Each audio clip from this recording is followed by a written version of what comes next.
سيدنا محمد وعلى آل سيدنا محمد وأصحاب سيدنا محمد وبارك وسلم. الحمد لله نحمده ونصلي على رسوله الكريم. أما بعد، أعوذ بالله من الشيطان الرجيم. بسم الله الرحمن الرحيم. قل هل يستوي الذين يعلمون.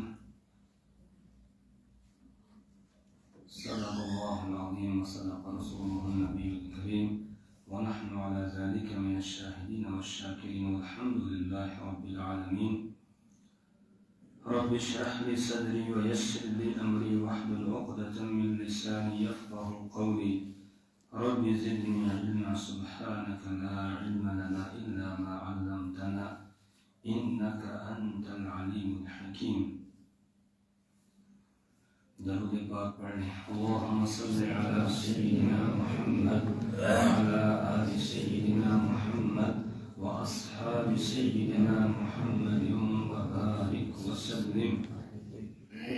اللهم صل على سيدنا محمد وعلى آل سيدنا محمد وأصحاب سيدنا محمد وبارك وسلم. اللهم صل على سيدنا محمد وعلى آل سيدنا محمد وأصحاب سيدنا محمد وبارك وسلم. حضرات علماء کرام اور میرے طالب علم ساتھیوں، یہاں بڑے بڑے اکابر موجود ہیں. حضرت مولانا علی محمد صاحب ہیں جو مرکز المعارف کے سب سے پہلے طالب علم گویا پہلے بیچ کے ہیں. 1994 میں یہ حضرت مفتی صاحب رحمۃ اللہ علیہ سے پڑھا کرتے تھے، اور اسی طرح یہاں کے اساتذہ ہیں. اب اس وقت میں کیا عرض کروں ان اکابر کے سامنے. بس آپ حضرات دعا کریں کہ اللہ تعالیٰ ایسی بات کہنے کی توفیق عطا فرمائے جو میرے لیے بھی مفید ہو اور آپ حضرات کے لیے بھی مفید ہو. اس وقت یہاں زیادہ تر جو ہے وہ علماء اور طالب علم ہیں جو آگے جا کر انشاءاللہ وقت کے عالم بنیں گے، رہبر بنیں گے، رہنما بنیں گے انشاءاللہ. تو اسی حوالے سے کچھ معروضات میں پیش کرتا ہوں کہ اللہ نے جو ہمیں یہ نسبت عطا کی ہے علم کی، طلب علم کی، اور یہ نسبت طلب علم کی کب تک رہتی ہے؟ قبر تک جانے تک. ہر آدمی جو بھی علم کی اس راہ میں گھسا ہے تو وہ طالب علم بن کر ہی رہتا ہے. رسمی طور پر اگرچہ وہ مدرسے سے فارغ ہو جاتا ہے اور کہتے ہیں یہ عالم بن گیا، لیکن نہیں، یہ آخری وقت تک یہ بات رہتی ہے کہ طالب علم میں آدمی لگا رہتا ہے، چاہے وہ اپنے آپ کو طالب علم مانے یا نہ مانے، لیکن وہ طالب علم ہے. امام ابو یوسف رحمہ اللہ آخری وقت ہے، اس وقت میں بھی اسی کام میں لگے ہوئے ہیں. ایک آدمی عیادت کے لیے آ گیا تو اس سے پوچھ رہے ہیں کہ بتاؤ حج کے بعد جب مینا میں جمرات کی رمی کی جاتی ہے تو وہ سوار ہو کر کرنا افضل ہے یا پیدل چل کے کرنا افضل ہے؟ بس اس مسئلے پر بحث کر رہے تھے اور اسی پر بحث کرتے کرتے دنیا سے رخصت ہو گئی. تو جو طالب علم ہے وہ پھر ماں کی گود سے لے کر اور قبر تک جو ہے وہ طالب علم ہی ہے، اور اللہ ہمیں طالب علم ہی بنائے رکھے. چونکہ طالب علم کا جو مقام ہے، جو مرتبہ ہے، بہت اونچا ہے.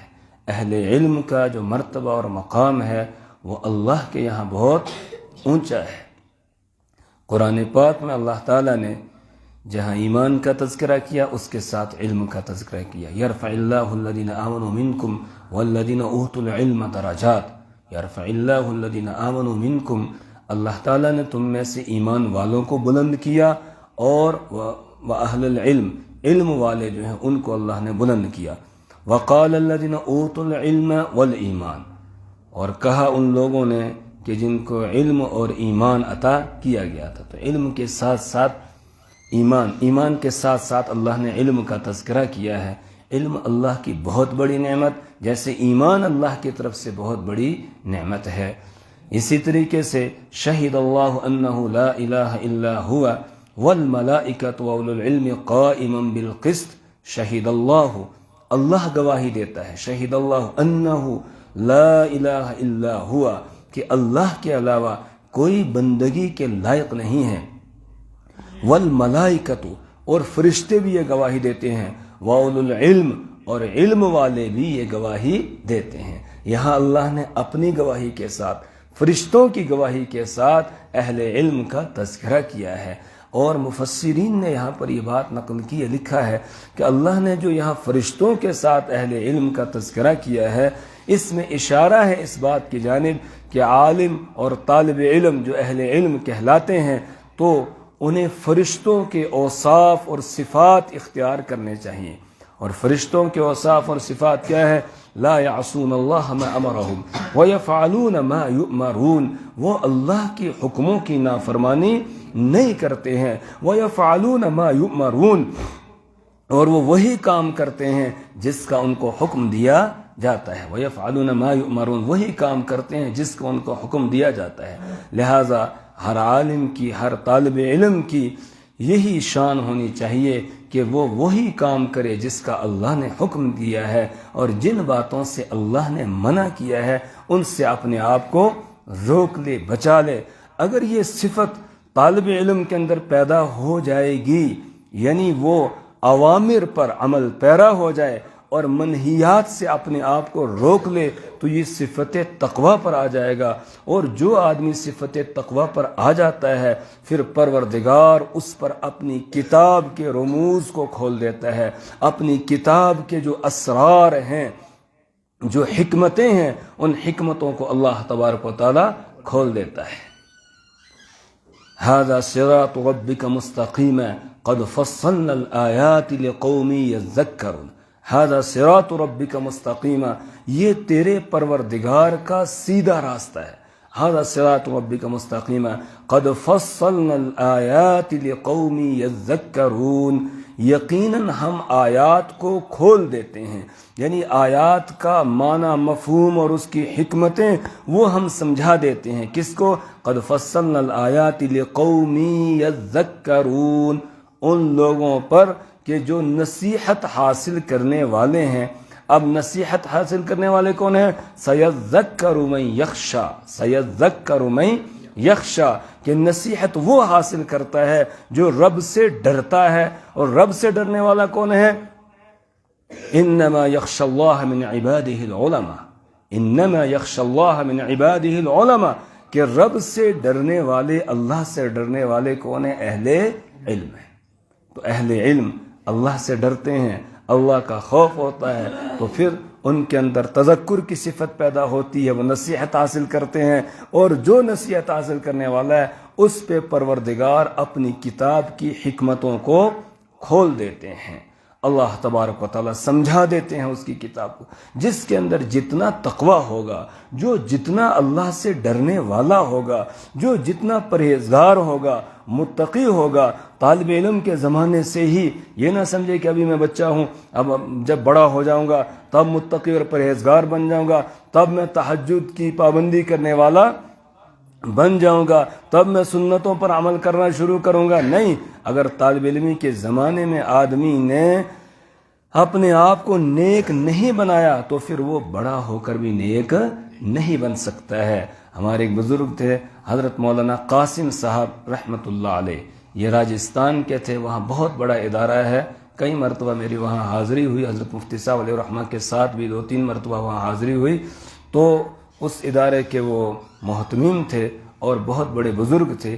ایک مرتبہ ہمارے مرکز المعارف میں بٹھندی تشریف لائے تو حضرت مفتی صاحب علیہ الرحمہ کی درخواست پر انہوں نے بچوں میں بیان کیا، تو اس میں انہوں نے مثال دے کر سمجھایا کہ طالب علموں کو کہ یہ مدرسہ جو ہے یہ طلباء کے لیے ایسے ہے جیسے ماں کا پیٹ ہوتا ہے۔ کہا طالب علم کے لیے مدرسہ کیسے ہے؟ جیسے ماں کا پیٹ ہے۔ جو بچہ ماں کی پیٹ میں پورے اعضاء کے ساتھ بن کر آئے گا تو تو وہ دنیا میں بھی اسی طرح رہے گا. اور جو وہاں ناقص رہ گیا، مثال کے طور پر 2 آنکھیں نہیں بنی، ایک ہی آنکھ بنی، 2 کان نہیں اس کے بنے، وہاں ایک ہی کان بنا، یہ 5 انگلیوں کے بجائے 4 ہی انگلی وہاں پر اس کی بنی ہے. تو اب جب وہ دنیا کے اندر آ جائے گا تو یہاں کوئی کہے کہ 4 انگلیوں کے بجائے اس کی 5 انگلیاں بنا دی جائے تو بنیں گی؟ اگر ایک ہی کان وہاں بنا تھا تو یہاں کان لگایا جا سکتا ہے. اگر آنکھ ایک ہی وہاں بنی ہے تو یہاں دنیا میں دوسری آنکھ لگائی جا سکتی ہے؟ نہیں. تو حضرت فرماتے تھے کہ یہ مدرسہ جو ہے یہ بچوں کے لیے، طلبہ کے لیے ماں کے پیٹ کی طرح ہے. جو یہاں مکمل بن کر نکلے گا وہ آگے بھی رہے گا مکمل، اور جو یہاں ناقص رہ گیا تو وہ پھر آگے بھی کیا ہوگا؟ ناقص ہی رہے گا. وہ کمی جو یہاں رہ گئی وہ پھر چاہے کتنی محنتیں کرے وہ پوری نہیں ہو سکتی ہے. اس لیے میرے سامنے زیادہ تعداد میرے عزیز طالب علموں کی ہے، جو میرے ساتھی ہیں ان کی ہے. ان سے میں گزارش کرتا ہوں کہ آج سے ہی ہم نیک بنیں گے، آج سے ہی ہم تہجد گزار بنیں گے، تاکہ جب تک نماز ہم پہ فرض ہوتی ہے اس سے پہلے ہم تہجد کے بھی کیا بن چکے ہوں؟ پابند اور عادی بن چکے ہوں.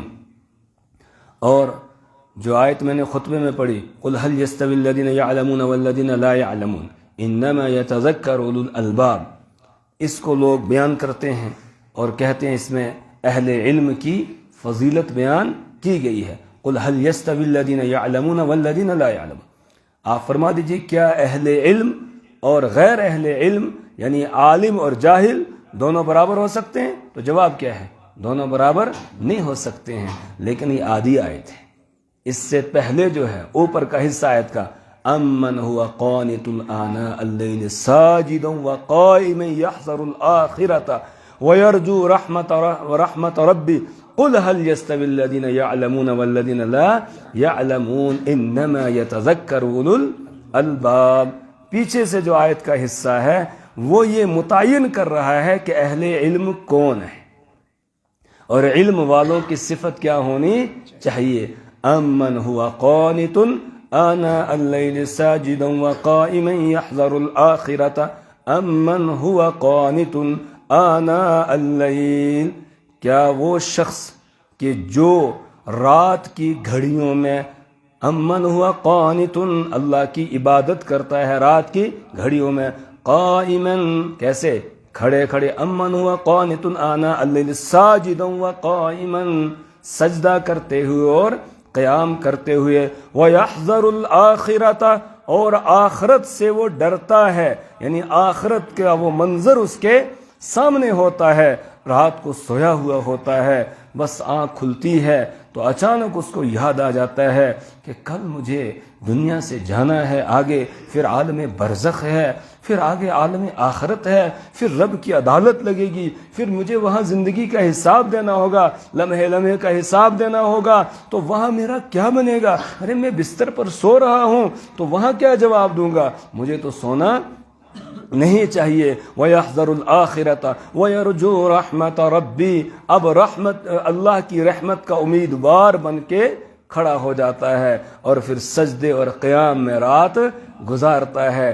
یہ صفت بیان کی پہلے، اس کے بعد فرمایا قُلْ هَلْ يَسْتَوِي الَّذِينَ يَعْلَمُونَ وَالَّذِينَ لَا يَعْلَمُونَ، آپ فرما دیجئے کیا یہ اہل علم جن کی یہ اوپر صفت بیان کی گئی ہے کہ وہ رات گزارتے ہیں سجدے اور قیام کی حالت میں، تو کیا یہ اہل علم اور وہ جو جانتے نہیں ہیں دونوں برابر ہو سکتے ہیں؟ تو جواب کیا ہوگا؟ دونوں برابر نہیں ہو سکتے ہیں. اور وہ حدیث بھی ہمارے سامنے، العلماء ورثۃ الانبیاء، علماء انبیاء کے وارث ہیں. العلماء ورثۃ الانبیاء، علماء انبیاء کے وارث ہیں. فإن الانبیاء لم يورثوا دینارا ولا درہما، اور انبیاء کرام علیہ السلام درہم اور دینار کا کسی کو وارث نہیں بناتے ہیں. انما ورثوا العلم، وہ وارث بناتے ہیں کس کا؟ علم کا. فمن اخذ بحظ وافر، تو جو آدمی اس علم کا کوئی حصہ حاصل کرتا ہے تو اس نے اس کا بڑا حصہ حاصل کر لیا. یعنی نبی کی میراث جو ہے وہ کیا ہے؟ علم ہے. تو علماء انبیاء کے وارث. اور جب انبیاء کے وارث ہیں تو جو صفت انبیاء کے ہوں گے وہی کس میں ہونے چاہیے؟ جی وارث میں ہونے چاہیے. جو صفت کس میں ہے؟ مورث کے اندر ہے، وہی کس میں ہونے چاہیے؟ وارث کے اندر ہونے چاہیے. تب تو وہ حقیقی معنوں میں وارث بنے گا. اور اگر وہ صفات وارث کے اندر نہیں ہے پھر اس کو وارث کہلانے کا حق نہیں ہوگا. اور نبی کی سب سے پہلی جو ذمہ داری بتائی گئی، جب نبی کو دعوت کا حکم دیا جاتا ہے کہ لوگوں کو دعوت دیں، اس سے پہلے اس کو جو حکم دیا جاتا ہے وہ کیا ہے کہ راتوں کو وہ جاگے، راتوں کو کیا کرے؟ قیام کرے. یا ایھا المزمل قم اللیل الا قلیلا نصفہ او انقص منہ قلیلا او زد علیہ ورتل القرآن ترتیلا انا سنلقی علیک قولا ثقیلا ان ناشئۃ اللیل ہی اشد وطئا واقوم قیلا. اس میں یہی تو بتایا گیا ہے کہ آپ رات کو کھڑے ہوں، آدھی رات یا آدھی رات سے کچھ حصہ زیادہ یا اس سے کچھ حصہ کم، کبھی زیادہ کبھی کم، کبھی آدھی رات رب کے سامنے کھڑے ہو جائیں. وَرَتِّلِ الْقُرْآنَ تَرْتِيلًا، اور آپ قرآن پڑھیں ٹھہر ٹھہر کر. وَرَتِّلِ الْقُرْآنَ تَرْتِيلًا، ٹھہر ٹھہر کر قرآن پاک کی آپ تلاوت کریں. کس میں؟ تہجد کی نماز میں. یا ایھا المزمل قم اللیل الا قلیلا نصفہ او انقص منہ قلیلا او زد علیہ ورتل القرآن ترتیلا. یہ کیوں بتایا گیا نماز پڑھنے کے لیے، رات کی نماز، تہجد کی نماز؟ انا سنلقی علیک قولا ثقیلا، اس لیے کہ ہم آپ کے اوپر ایک بھاری ذمہ داری ڈالنے والے ہیں. اور اس ذمہ داری کے لیے لازم ہے کہ آپ پہلے اپنے آپ کو بنائیں، تیار کریں اور پھر اس کام کو شروع کر دیں. پھر اس کے بعد رات کی چھٹی مل جائے گی؟ نہیں. فَإِذَا فَرَغْتَ فَانصَبْ وَإِلَىٰ رَبِّكَ فَارْغَب. فَإِذَا فَرَغْتَ فَانصَبْ وَإِلَىٰ رَبِّكَ فَارْغَب. جب آپ اپنے کام سے فارغ ہو جائیں، کون سے کام سے؟ دعوت کا کام ہے، اس سے فارغ ہو جائیں. فَإِذَا فَرَغْتَ فَانصَبْ، اب کھڑے ہو جائیں. وَإِلَىٰ رَبِّكَ فَارْغَب، اور اپنے رب کی طرف اب متوجہ ہو جائیں، اس کی طرف رجوع کرنے میں لگ جائیں. یعنی دن میں دعوت اور رات میں قیام، مصلی پر کھڑے ہو جائیں. یہی صفت ہونی چاہیے ایک عالم کی، ایک داعی کی. کون سی صفت؟ کہ وہ راتوں کو جاگنے والا ہو. اور یہی ایک مومن کی صفت بھی اللہ نے بیان فرمائی. وَعِبَادُ الرَّحْمَنِ الَّذِينَ يَمْشُونَ عَلَى الْأَرْضِ هَوْنًا وَإِذَا خَاطَبَهُمُ الْجَاهِلُونَ قَالُوا سَلَامًا وَالَّذِينَ يَبِيتُونَ لِرَبِّهِمْ سُجَّدًا وَقِيَامًا. وعباد الرحمن، رحمان کے بندے. کون ہیں رحمان کے بندے؟ ان کے اوصاف یہاں بیان کیے گئے. ان میں سے ایک وصف یہ بیان کیا گیا، الذین یبیتون لربہم سجدا وقیاما، کہ جو رات گزارتے ہیں سجدے کی حالت میں اور قیام کی حالت میں. تو کیا معلوم ہوا کہ سب سے پہلی ذمہ داری ہماری کیا ہے؟ کہ ہم راتوں کو جاگنے والے بن جائیں، یعنی تہجد کی پابندی کرنے والے بن جائیں. سب سے پہلی ذمہ داری یہ ہے. اور جو آدمی تہجد کی پابندی کرتا ہے پھر اللہ تبارک و تعالی اس کو جہنم کی آگ سے بھی بچا دیتا ہے اور اس کا داخلہ جنت میں ہو جائے گا. بخاری شریف کے اندر روایت ہے، حضرت عبداللہ ابن عمر رضی اللہ تعالیٰ عنہ سے، وہ فرماتے ہیں رسول اکرم صلی اللہ علیہ وسلم فجر کی نماز پڑھنے کے بعد مقتدیوں کی طرف متوجہ ہوتے اور ان سے پوچھتے تھے کہ آج رات کسی نے کوئی خواب دیکھا ہے؟ تو کوئی بتاتا خواب، آپ اس کی تعبیر دیتے تھے. اور کبھی خود کوئی خواب آپ نے دیکھا ہوتا تو اپنا خواب بھی بیان کرتے، پھر اس کی تعبیر بھی آپ بیان کرتے تھے. آپ صلی اللہ علیہ وسلم نے بیان فرمایا کہ میں نے لوگوں کو دیکھا کہ ان کے اوپر کرتے ہیں، کسی کا کرتا یہاں تک پہنچا ہے، کسی کا کچھ نیچے ہے، کسی کا یہاں تک ہے، کسی کا اور نیچے ہے. تو فرمایا کہ حضرت عمر رضی اللہ تعالیٰ عنہ کو میں نے دیکھا کہ ان کا کرتا جو ہے نیچے گھسٹ رہا تھا، اتنا لمبا ان کا کرتا تھا. صحابہ نے عرض کیا یا رسول اللہ فما اولتا، آپ نے اس کی کیا تعبیر نکالی؟ تو آپ نے فرمایا کہ دینداری میں فاروق اعظم رضی اللہ تعالیٰ عنہ بہت آگے بڑھے ہوئے ہیں. تو یہ کرتا دیکھنا جو ہے یہ گویا ہر آدمی کی دینداری کا ایک جو ہے وہ بتایا گیا، سانچہ بتایا گیا کہ یہ کتنا دیندار ہے، اس طریقے سے بتایا۔ تو حضرت عبداللہ ابن عمر رضی اللہ تعالیٰ فرماتے ہیں کہ میں یہ خواہش کرتا تھا، چاہتا تھا کہ مجھے بھی کوئی خواب نظر آئے تو میں بھی اس کی تعبیر معلوم کروں، پوچھوں۔ کہتے ہیں کہ لیکن مجھے خواب نہیں آتا تھا۔ ایک دن مجھے خواب آیا، کیا دیکھتا ہوں میں سویا ہوا ہوں، دو بندے آتے ہیں، آ کر مجھے جگاتے ہیں اور پھر مجھے لے جاتے ہیں۔ ایک بڑا میدان ہے، اس میدان کے بیچ میں آگ جل رہی تھی، تو یہ دونوں بندے مجھے وہاں آگ کے پاس لے گئے۔ وہاں پہنچتا ہوں، دیکھتا ہوں جیسے آگ کا کنواں ہے، اور پھر جھانک کر دیکھا تو اس میں کچھ بندے تھے جو آگ میں جل رہے تھے، کبھی اوپر آتے تھے کبھی نیچے جاتے تھے، ان کو میں پہچانتا بھی تھا بعض کو۔ تو مجھے ایسا لگنے لگا جیسے یہ دونوں بندے مجھے بھی اس میں ڈال دیں گے۔ تب تک ایک تیسرا آدمی اور آیا، اس نے آ کر کہا کہ نہیں اس کو واپس لے جاؤ، ابھی اس کا موقع یہاں آنے کا نہیں آیا ہے، اس کو واپس لے جاؤ۔ کہتے ہیں انہوں نے مجھے وہاں سے واپس کیا، تب تک میری آنکھ کھل جاتی ہے۔ اب کہا میں ڈر گیا، گھبرا گیا کہ ایسا خواب میں نے دیکھا ہے، اور رسول پاک صلی اللہ علیہ وسلم سے کیسے پوچھوں، ہمت نہیں ہو رہی تھی۔ میں نے اپنی بہن حضرت حفصہ رضی اللہ تعالی عنہا کے سامنے بیان کیا کہ میں نے یہ خواب دیکھا ہے، آپ رسول پاک صلی اللہ علیہ وسلم سے اس کی تعبیر معلوم کر کے مجھے بتائیں۔ حضرت حفصہ رضی اللہ تعالی عنہا نے جب یہ خواب سنایا تو رسول پاک صلی اللہ علیہ وسلم نے فرمایا کہ عبداللہ بہت اچھا آدمی ہے، لو یصلی باللیل، کاش کہ رات کو نماز پڑھتا، کاش کہ رات کو نماز پڑھتا، یعنی تہجد کی نماز کی پابندی کرتا تو بہت اچھا آدمی ہے۔ اب یہ تعبیر بتائی گئی تو حضرت عبداللہ ابن عمر رضی اللہ تعالیٰ فرماتے ہیں کہ وہ دن ہے اور آج کا دن ہے، میں نے رات کی نماز نہیں چھوڑی، تہجد کی نماز نہیں چھوڑی۔ جب بھی حدیث بیان کرتے تھے یہ بیان کرتے تھے۔ فرماتے ہیں کچھ دنوں کے بعد پھر میں نے ایک خواب دیکھا۔ اب کیا دیکھتا ہوں کہ ایک بڑا باغ ہے، اس میں بہت خوبصورت قسم کے پھل ہیں اور طرح طرح کی چیزیں ہیں، میرے ہاتھ میں ایک ریشم کا کپڑا ہے۔ تو کہتے ہیں اس کپڑے کو لے کر میں جدھر جانا چاہتا ہوں وہاں جاتا ہوں۔ تو جب تہجد کی نماز کی پابندی نہیں کرتے تھے تو خواب میں کیا دیکھا؟ آگ دیکھی، اور اب تہجد کی نماز کی پابندی شروع کر دی تو اب کیا دیکھا؟ جنت دیکھی، جنت میں وہ ریشمی کپڑا دیکھا، جنت کی نعمتیں دیکھی۔ تو اگر ہم جنت حاصل کرنا چاہتے ہیں تو پھر کیا کرنا پڑے گا؟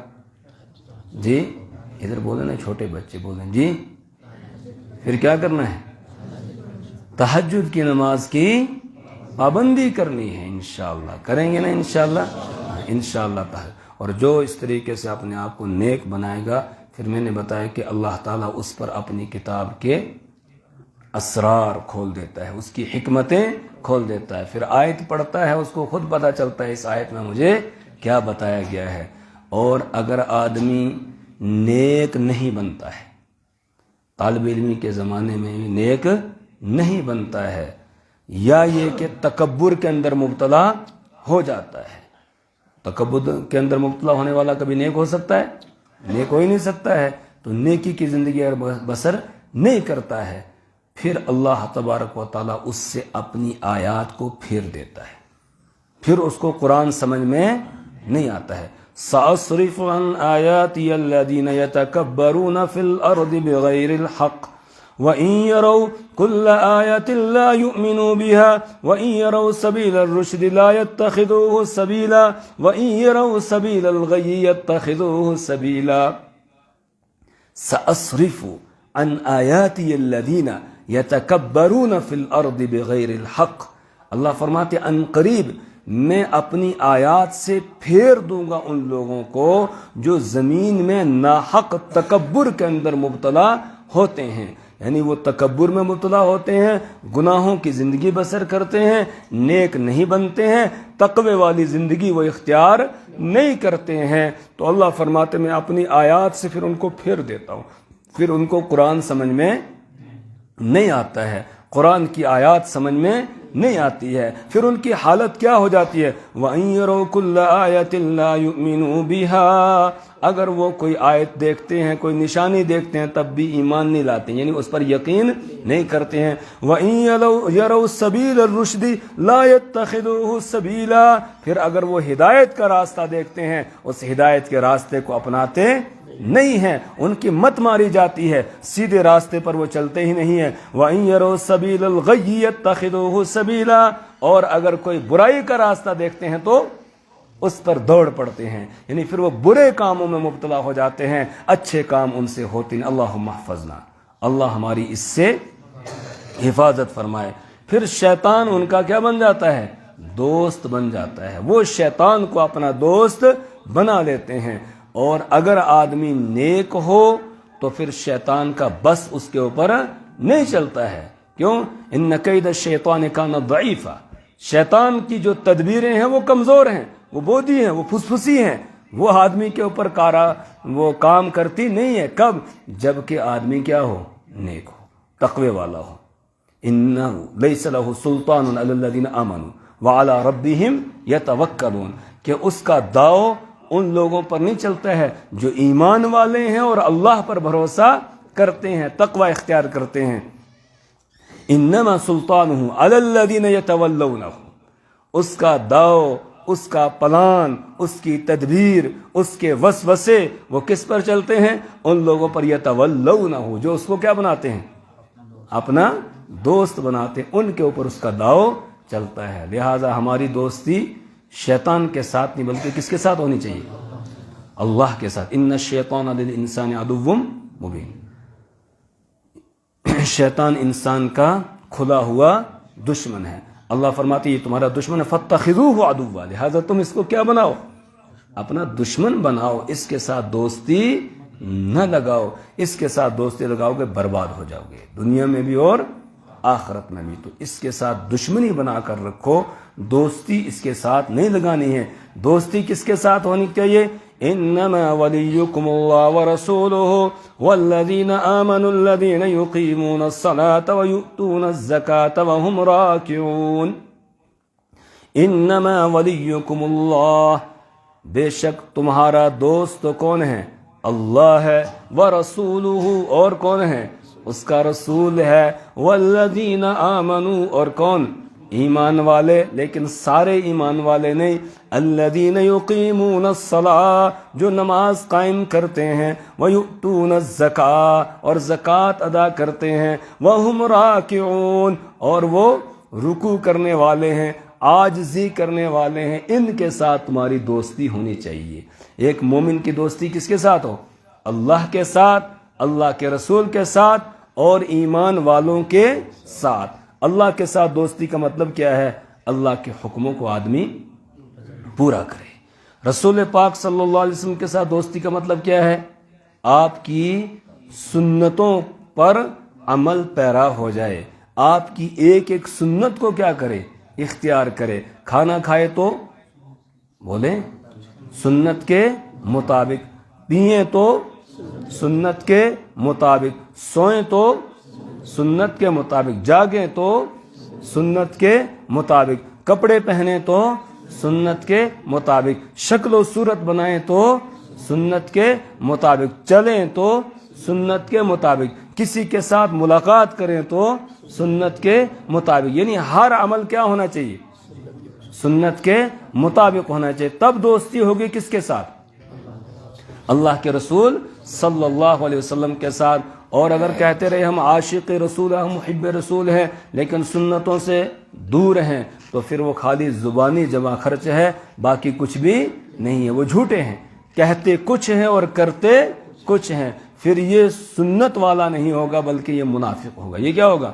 منافق ہوگا۔ دعویٰ کچھ ہے اور عمل اس کے مطابق نہیں ہے، اس کو کیا کہتے ہیں؟ منافق کہتے ہیں۔ اندر کچھ ہے اور باہر کیا ہے؟ کچھ ہے، زبان سے کچھ کہتا ہے اور عمل اس کا اس کے ساتھ میل نہیں کھا رہا ہے، تو پھر یہ منافق ہوگا، یہ مومن نہیں ہوگا، یہ محب نہیں ہوگا، یہ رسول پاک صلی اللہ علیہ وسلم کا عاشق نہیں ہوگا، آپ کے ساتھ دوستی لگانے والا نہیں ہوگا۔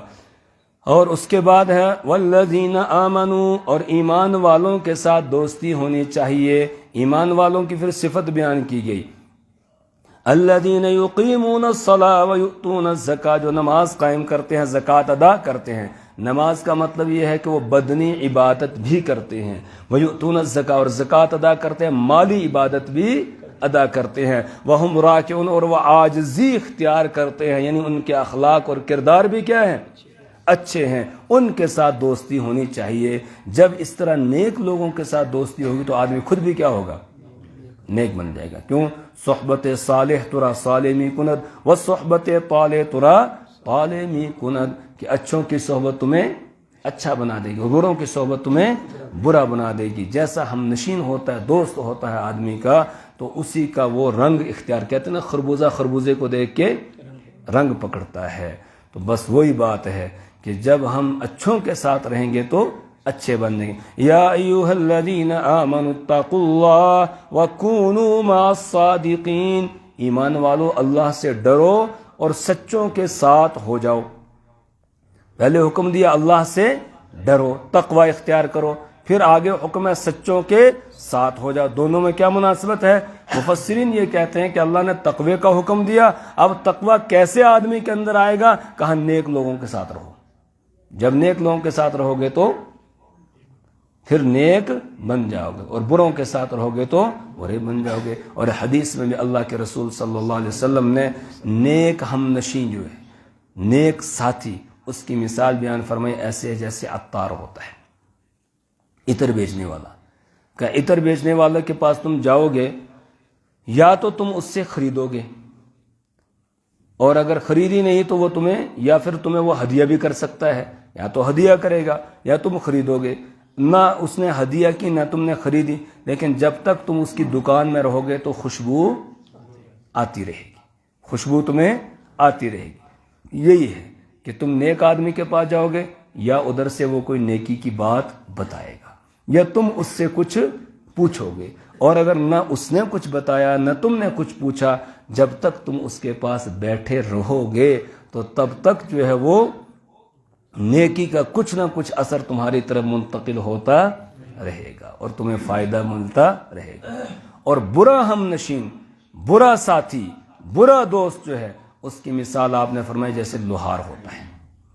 تو لوہار کے پاس جاؤ گے، وہ بٹی والا ہوتا ہے نا لوہار، اس کے پاس جاؤ گے تو کہا کہ جب بیٹھو گے اس کے پاس تو یا تو چنگاری اڑے گی اور تمہارے کپڑے پر گرے گی، تمہارے کپڑے کو بھی جلائے گی اور تمہیں بھی جلائے گی، اور اگر ایسا نہیں ہوا تو کم سے کم دھواں تو لگے گا، کم سے کم دھواں جو ہے وہ تو تمہیں وہاں لگے گا۔ تو اسی طرح برے ہم نشین کے پاس رہو گے، وہ تمہیں بھی برائی میں مبتلا کر دے گا، اگر برائی کے اندر مبتلا نہیں بھی کیا اس نے تب بھی تم کچھ نہ کچھ اثر اس کا لے لو گے۔ تو معلوم ہوا ہماری دوستی کس کے ساتھ ہونی چاہیے؟ نیک آدمیوں کے ساتھ، خاص طور سے جو طالب علم ہے، جو بچے پڑھنے والے ہیں، تو ان کو تو ایسے بچوں کے ساتھ ہی دوستی رکھنی چاہیے جو محنتی ہوں، جو پڑھنے والے ہوں، جو فسڈی قسم کے ہوں، محنت نہیں کرتے ہیں، ایسے ہی گھومنے والے ہیں، گھومنے پھرنے والے ہیں، سبق کی یاد نہیں کرتے ہیں، ان کے ساتھ دوستی نہیں ہونی چاہیے۔ کن کے ساتھ دوستی ہونی چاہیے؟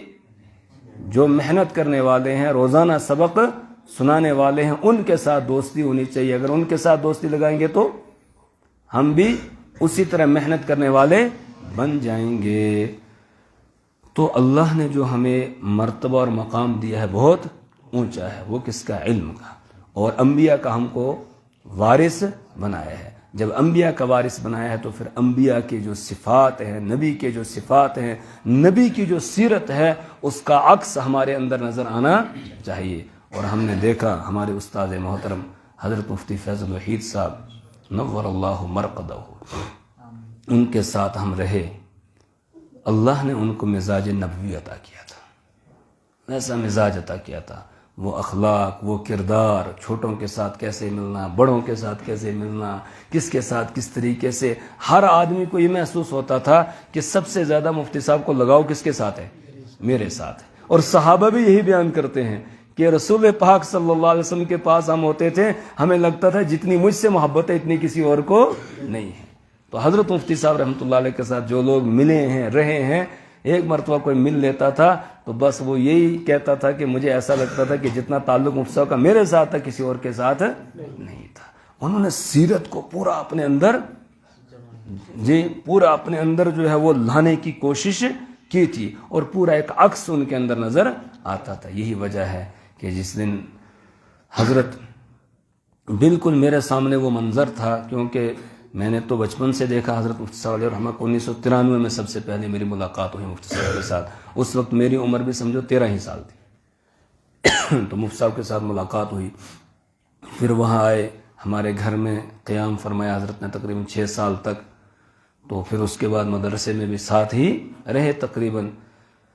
تو حضرت انس رضی اللہ تعالیٰ عنہ جو منظر بیان کیا تھا کہ جب رسول پاک صلی اللہ علیہ وسلم مدینہ طیبہ ہجرت فرما کر تشریف لائے تو اس دن ایسا لگ رہا تھا پورا مدینہ روشن ہے، اور جس دن حضور دنیا سے تشریف لے گئے تو ایسا لگ رہا تھا جیسے آج یہاں تاریکی ہو گئی ہے۔ ایسا لگ رہا تھا مدینہ کے در و دیوار کھانے کے لیے ہمیں آ رہے تھے۔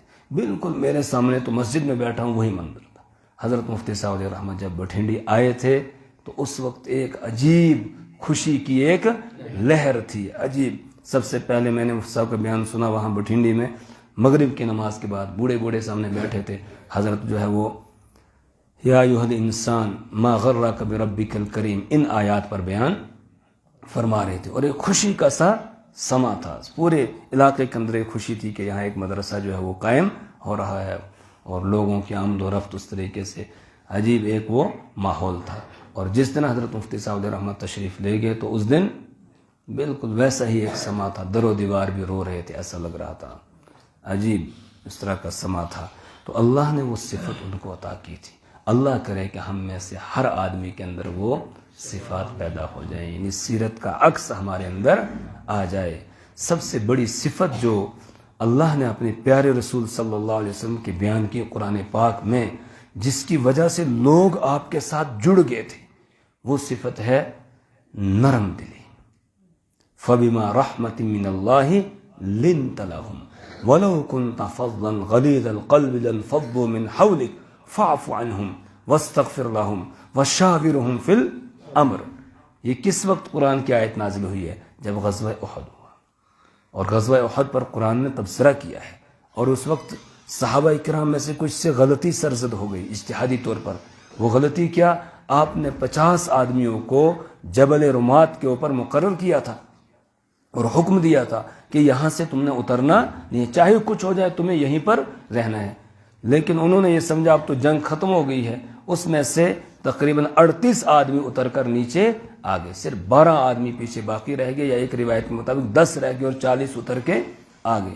اس کے بعد ایک دم جنگ کا جو پانسا ہے وہی پلٹ گیا، تو خود رسول پاک صلی اللہ علیہ وسلم کا چہرہ انور زخمی ہو گیا، آپ کے سر مبارک میں زخم آئے، آپ کا دندان مبارک شہید ہو گیا، آپ کو تکلیف پہنچی۔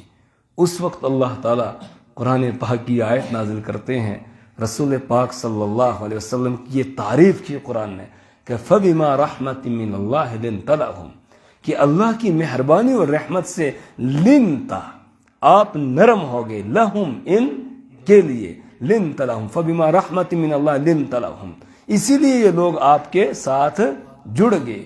جب آپ چلے تھے صرف 4 کا قافلہ آپ کے ساتھ تھا، مردوں میں سیدنا ابو بکر صدیق رضی اللہ تعالی عنہ، عورتوں میں حضرت خدیجۃ الکبریٰ رضی اللہ تعالی عنہا، بچوں میں حضرت علی رضی اللہ تعالی، غلاموں میں حضرت زید بن حارثہ رضی اللہ تعالی عنہ۔ یہ 4 کا قافلہ چلا تھا، اور جب رسول پاک صلی اللہ علیہ وسلم دنیا سے تشریف لے گئے ہیں، اس سے پہلے آپ نے حجۃ الوداع کیا ہے، تو حجۃ الوداع کے موقع پر جو آپ کے ساتھ حج میں شریک تھے تقریباً 1.5 لاکھ تھے۔ صرف 23 سال کے اندر، 23 سال کا جو عرصہ ہے، اس میں اللہ تعالیٰ نے اتنے لوگوں کو آپ کے ساتھ جوڑ دیا۔ وہ کیوں، کس طریقے سے جوڑا؟ لِنْتَ لَهُمْ، آپ نے ان کے ساتھ نرمی کا معاملہ کیا۔ وَلَوْ كُنْتَ فَظًّا غَلِيظَ الْقَلْبِ لَانفَضُّوا مِنْ حَوْلِكَ، اگر آپ بدمزاج ہوتے یا سخت دل ہوتے، لَانفَضُّوا مِنْ حَوْلِكَ، یہ آپ کے ارد گرد سے بکھر جاتے، پھر یہ آپ کے پاس نہ آتے، یہ جمع نہ ہوتے۔ اب اگر ان سے کوئی غلطی ہو گئی، فَاعْفُ عَنْهُمْ، آپ کیا کیجئے، ان کو معاف کر، فَاعْفُ عَنْهُمْ اور صرف معافی نہیں، وَاسْتَغْفِرْ لَهُمْ، آپ ان کے لیے کیا کیجیے؟ استغفار کیجیے، مغفرت کی دعا کیجیے. وَشَاوِرْهُمْ فِي الْأَمْرِ، اور ان سے مشورہ لیجیے. تو یہی صفت ہونی چاہیے کس کی؟ ایک عالم کی، جس کو اللہ نے علم کی دولت عطا کی ہے. اس کی صفت کیا ہونی چاہیے؟ یہی ہونی چاہیے. کوئی طالب علم ہو، کوئی اس کے ساتھ چلنے والا ہو، کوئی اس کے ساتھ رہنے والا ہو، اس سے کوئی غلطی سرزد ہو جائے تو یہ نہیں ہے کہ اس کو دھتکار دے، اس کو بگا دے، نہیں، اس کو دور کر دے، نہیں، بلکہ کیا کرے؟ فاعف عنہم، کیا کرے؟ معاف کرے. واستغفر لہم، اور اس کے لیے کیا کرے؟ استغفار کرے. وشاورہم فی الامر، اور پھر کیا کرے؟ اس سے مشورہ بھی لے. کوئی امام ہے، کسی مقتدی نے اس کی شان میں گستاخی کر دی، کچھ کا برا بلا کہہ دیا، تو تب بھی کیا کرے؟ درگزر کرے. اور صرف درگزر ہی نہ کرے بلکہ کیا کرے؟ اس کے لیے استغفار کرے، دعا کرے. بخاری شریف کے اندر روایت ہے، اللہ کے رسول صلی اللہ علیہ وسلم کی چہرہ انور سے خون بہ رہا ہے غزوہ احد میں، اور آپ دعا اللہم اغفر لقومی فإنہم لا یعلمون.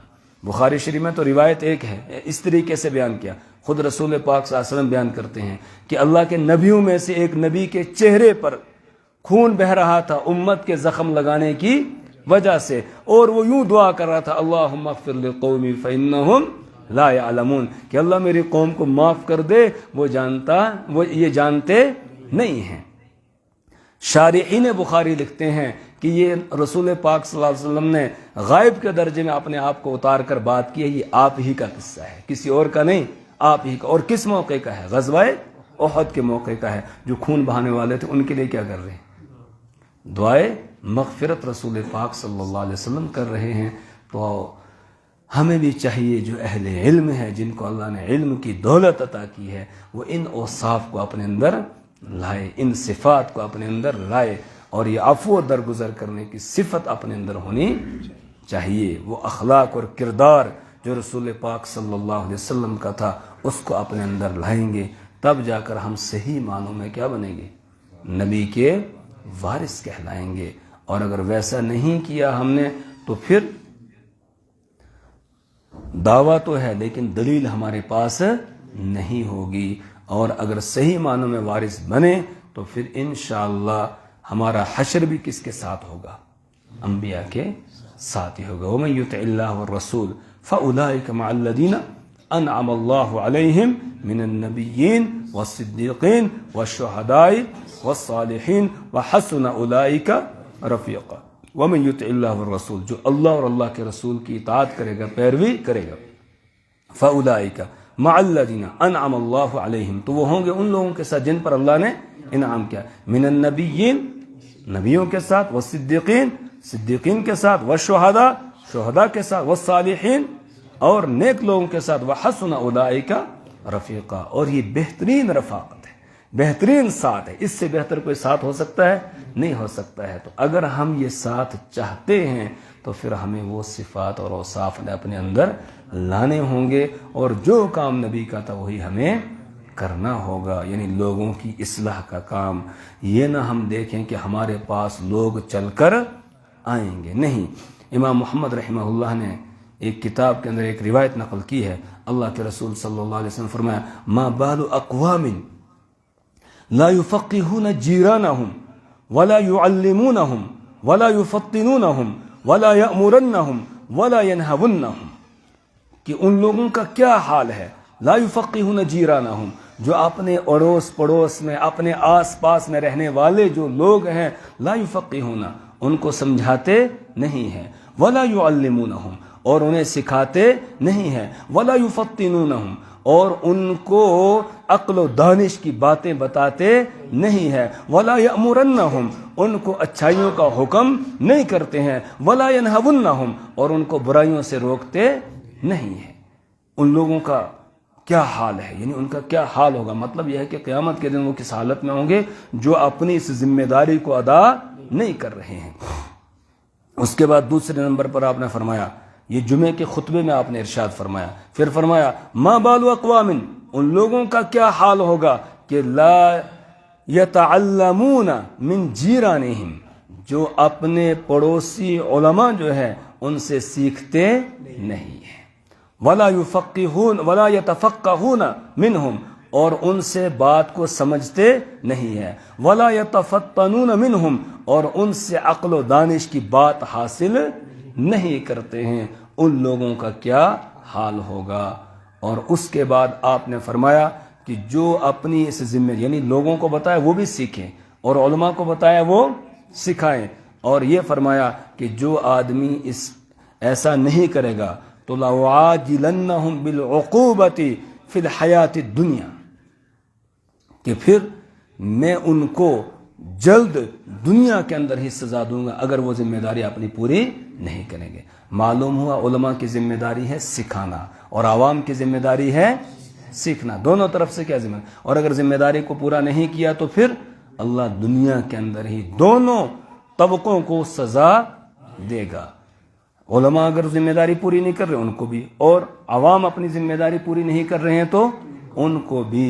تو لہٰذا ہمیں اپنے آس پاس کے لوگوں کو سکھانا ہے، ان کو بتانا ہے دین کیا ہے۔ یہ ایک عالم کی کیا ہے ذمہ داری ہے، اس کو یہ ذمہ داری اپنی پوری کرنی ہے۔ اگر ذمہ داری پوری کرے گا تو اللہ کے یہاں سرخ روح ہوگا، اور اگر ذمہ داری پوری نہیں کی، اس نے عوام کو نہیں دیکھا، جو اپنے علاقے کے اندر رسم و رواجات ہیں، غلط چیزیں ہیں، ان کے اوپر نکیر کرنا یہ ایک عالم کی کیا ہے ذمہ داری ہے، اور اچھائیوں کا حکم کرنا یہ ایک عالم کی ذمہ داری ہے۔ اس لیے یہ لکھا ہے کتابوں میں کہ جہاں ہمیں اچھی باتوں کے بارے میں علم ہونا چاہیے، وہاں جو برائیاں ہیں ان برائیوں کا بھی کیا ہونا چاہیے علم ہونا چاہیے، تاکہ ان کے اوپر نکیر کی جا سکے، ان کے اوپر پکڑ کی جا سکے، پکڑ ہو سکے۔ ورنہ جب ہمیں پتہ ہی نہیں ہوگا لوگ کن برائیوں کے اندر مبتلا ہے تو ان برائیوں کو بتائیں گے نہیں بتائیں گے۔ اس لیے ایک عالم کو عوام میں گھسنا ہے، دیکھنا ہے۔ رسول پاک صلی اللہ علیہ وسلم بازار میں تشریف لے جاتے ہیں، منڈی میں چلے گئے آپ تو دیکھا کہ تاجر لوگ تجارت میں لگے ہوئے ہیں، آپ ایک غلے کے ڈھیر کے پاس پہنچے اور جا کر جو ہے ہاتھ آپ نے غلے کے اندر گھسایا، ڈھیر کے اندر، اندر سے دیکھا تو اندر سے جو دانے نکلے وہ گلے تھے۔ آپ نے فرمایا اس کو کہ ما ھذا یا صاحب الصبر ما ھذا، کہ اے غلے کے ڈھیر والے یہ کیا؟ اس نے کہا یا رسول اللہ رات کو بارش ہوئی، یہ گیلا ہو گیا تھا، تو اب میں نے اوپر سوکھا سوکھا ڈال دیا تاکہ اس کو کوئی خرید لے۔ آپ نے فرمایا من غش فلیس منا، جو دھوکہ دے گا وہ ہم میں سے نہیں ہے، آپ نے بتایا۔ تو اسی طرح ایک عالم کی ذمہ داری ہے کہ وہ کیا کرے، اپنے آس پاس میں دیکھے، اگر ذمہ داری کو نبھائے گا پھر انبیاء کے ساتھ اس کا حشر ہوگا، اگر ذمہ داری کو نہیں نبھائے گا تو پھر قیامت کے دن جو پکڑا جائے گا تو عالم کو جو ہوگی زیادہ سخت سزا ہوگی، عالم کو بہت سخت سزا ہوگی۔ آج ہی ہم پڑھ رہے تھے مشکات شریف کے اندر ایک روایت کہ قیامت کے دن 5 قسم کے لوگوں کو بہت ہی سخت قسم کی سزا ہوگی۔ ان میں سے ایک وہ ہے کہ جو کسی نبی کو قتل کرے، نبی کا قاتل۔ دوسرے نمبر پر ہے نبی کا مقتول، نبی کا مقتول، اور تیسرے نمبر پر ہے مصور، تصویر بنانے والا، اور چوتھے نمبر پر ہے عالم لم ينتفع بعلمه، وہ عالم جس نے اپنے علم سے نفع نہیں اٹھایا، یعنی دوسروں تک اس کو پہنچایا نہیں، خود اس کے اوپر عمل نہیں کیا، علم سے نفع نہیں اٹھایا۔ یہ بھی سخت ترین عذاب کے اندر ہوگا۔ 5واں ذہن سے نکل گیا، تو یہ 4 یاد رہے مجھے۔ تو علماء کے لیے اس کا مطلب سخت کیا ہے، یہ وعید ہے۔ جہاں بہت اونچا مرتبہ اور مقام اللہ تعالیٰ نے رکھا ہے علماء کا، وہیں پر اگر اپنی ذمہ داری کو پورا نہیں کریں گے تو پھر سخت سزا بھی ہے۔ اس لیے آج کی اس مجلس میں یہی پیغام ہے کہ ہم خود بھی علم کے مطابق عمل کریں اور پھر دوسرے لوگوں تک جو ہماری ذمہ داری ہے اس ذمہ داری کو ادا کریں، تاکہ کل قیامت کے دن ہم سرخ روح ہوں اور نبیوں کے ساتھ، صدیقین کے ساتھ، شہداء کے ساتھ اور صالحین کے ساتھ ہمارا حشر ہو۔ اللہ تبارک و تعالی مجھے بھی اور آپ کو سب کو عمل کی توفیق عطا فرمائے۔ سبحان اللہ و بحمدہ، سبحانک اللہم و بحمدک، ونشہد ان لا الہ الا انت ونستغفرک ونتوب الیک۔ یہ کچھ بکھری ہوئی سی باتیں تھیں، بس جو سمجھ میں آ گیا اس پر اللہ تعالی ہمیں عمل کی توفیق عطا فرمائے. جی دعا کرنی.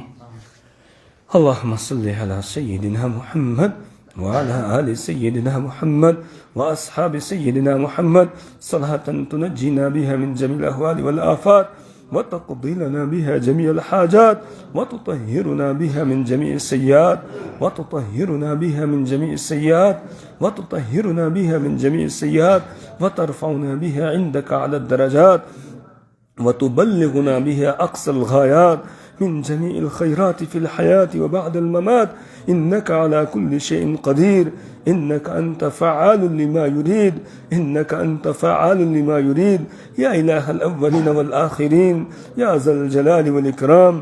یا اللہ ہمارے گناہوں کو معاف فرما. اللہ صغیرہ اور کبیرہ ہر قسم کے گناہوں کو معاف فرما. یا الہ العالمین ہم سب کی جائز حاجتوں کو پورا فرما, مشکلات کو آسان فرما, مصیبتوں سے چھٹکارا نصیب فرما, پریشانیوں کو دور فرما. یا الہ العالمین یہ مسجد اور یہ مدرسہ جس میں اس وقت ہم موجود ہیں, میرے پروردگار اسے قبول فرما لے. اللہ اسے قبول فرما لے. یہاں پڑھنے پڑھانے والوں کو قبول فرما لے, انتظام کرنے والوں کو قبول فرما لے, اس کا تعاون کرنے والوں کو قبول فرما لے, اس سے محبت رکھنے والوں کو قبول فرما لے.